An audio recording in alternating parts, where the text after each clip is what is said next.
spent their lives focused on the size of their flocks rather than the health of their flocks, the task of leadership instead of the heart of leadership.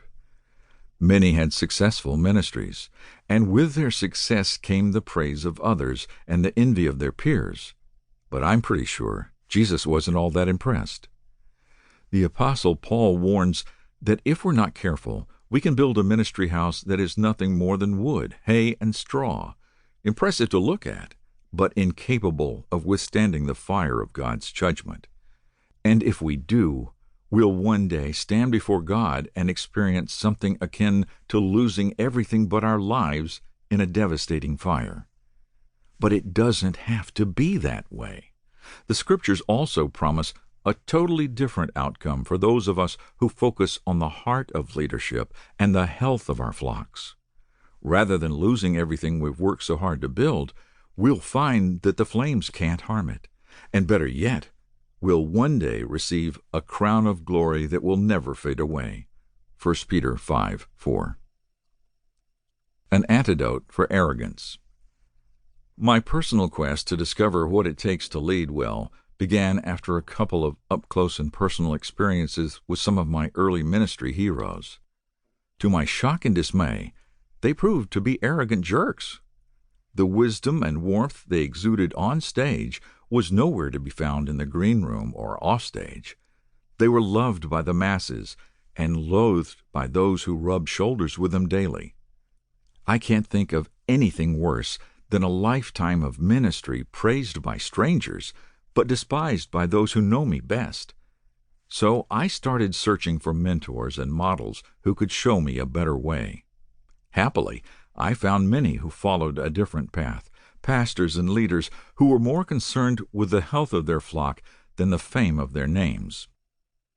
Around that time, I also noticed and began to dial in on the Apostle Peter's powerful and simple advice to his fellow ministry leaders. Lead like a shepherd. It struck me as the perfect antidote for the arrogance I'd seen, and a practical template that could fit almost any size or type of ministry.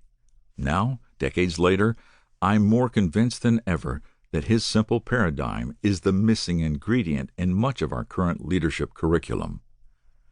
As we'll discover in the coming pages, a shepherd has a unique leadership style.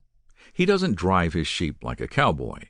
He doesn't seek to establish himself as an alpha dog like a trainer or treat his people as assets to be managed and maximized like a CEO of a publicly traded company. That's not to say a shepherd doesn't provide strong leadership. He does. A shepherd doesn't ask the sheep where they want to go. He leads them fearlessly, confidently, and boldly to where they need to go, especially when the sheep don't like it. But we'll save that for later. This book is for you. If you are a spiritual leader or aspire to become one, this book is for you. Don't assume that Peter's leadership advice only applies to those who serve at the top of the leadership food chain. They aren't just for vocational pastors and staff members. They are for everyone who provides spiritual leadership. It doesn't matter if the group you lead is large or small, young or old, filled with longtime Christians or folks who are just getting started. We forget that the early church met primarily in homes, and small homes at that. There were very few large churches, and none by today's standards. Extremely limited mobility meant that most were simply neighborhood gatherings of believers. That means that almost every biblical passage addressed to New Testament leaders, elders, overseers, pastors, deacons, and the like, was written to folks who were leading the equivalent of a modern-day overgrown small group. Their flocks were not much larger than a Sunday school class. The formal training, theological acumen, and meticulous vetting that we tend to read into these passages simply didn't exist. First-century house churches didn't have seminary-trained pastors, governing boards, or paid staff members. They were led by shopkeepers, tradesmen, and farmers, regular folks who saw it as a privilege to shepherd a small portion of God's great flock. So it doesn't matter if you're currently a small group leader, a Sunday school teacher, a church planter, a missionary, a denominational executive, or a megachurch pastor.